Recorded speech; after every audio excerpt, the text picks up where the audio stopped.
about an attempt to try to undermine and upend the very old and ridiculous and immature, antiquated, shame-based language that gets associated and attached to menstruation. Don't come to me unless I send for you. You don't want no problems. All right. My daughter sent me a screenshot of a tweet. The tweet had all of the shame-based language, the aforementioned shame-based language. I think she wanted to tweet homie back. I decided to do better than that because 140 characters is rather constricting. Here go the poem. Dude on Twitter said, quote, I was having sex with my girl when she started her period, so I dumped that bitch immediately, end quote. Dear nameless dummy on Twitter. You're the reason my daughter cried funeral tears when she started her period. The sudden grief she felt after the matriculation from childhood and the induction that she was going to have to negotiate people like you and your disdain for what her body can do. Herein begins an anatomy lesson infused with a little bit of feminist politics because I hate you. There is a thing called a uterus. It sheds itself every 28 days. Or in my case, every 23 days, because I've always been a rule breaker, but that's the anatomy part. I digress. The feminist politic part is that we know how to let things go. How to let a dying thing leave the body. How to regenerate, how to become new, just waxing and waning, not unlike the moon and tides, both of which influence how you behave. I digress. Twitter dummy, women have vaginas that can speak to each other. Now this I mean.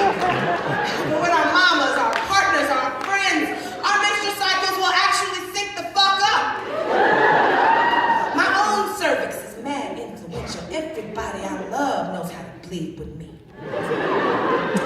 Hold on to that, because there's a metaphor in it.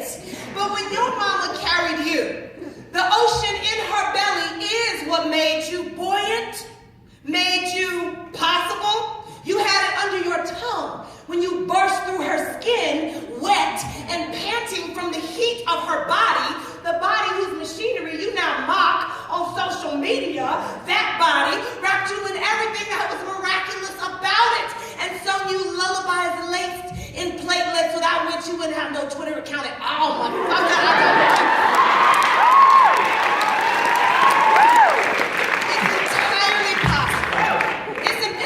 That we know the world just a little bit better because of the blood that visits some of us.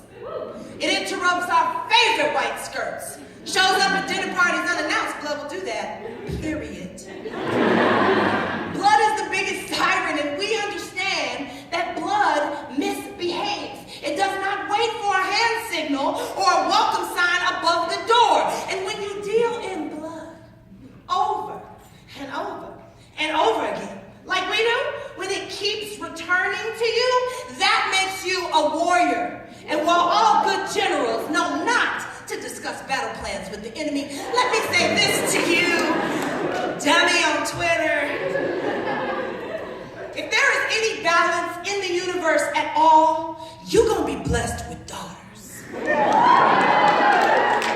Blessed. You know, etymologically, bless means to make bleed. See, now it's a lesson in linguistics. In other words, blood speaks. That's really the message, but just stay with me.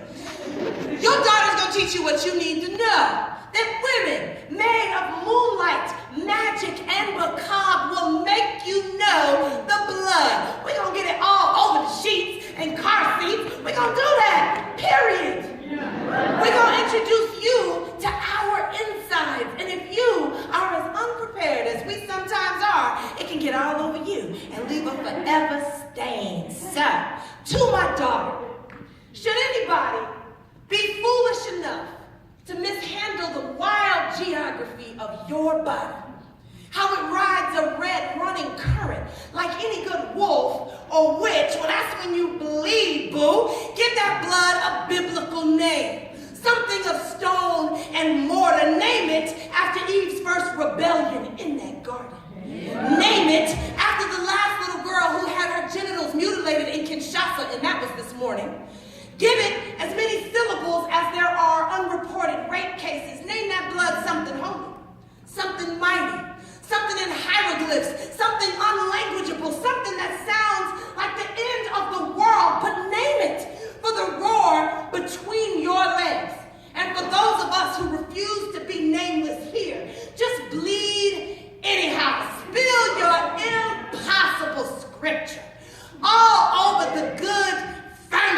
Please.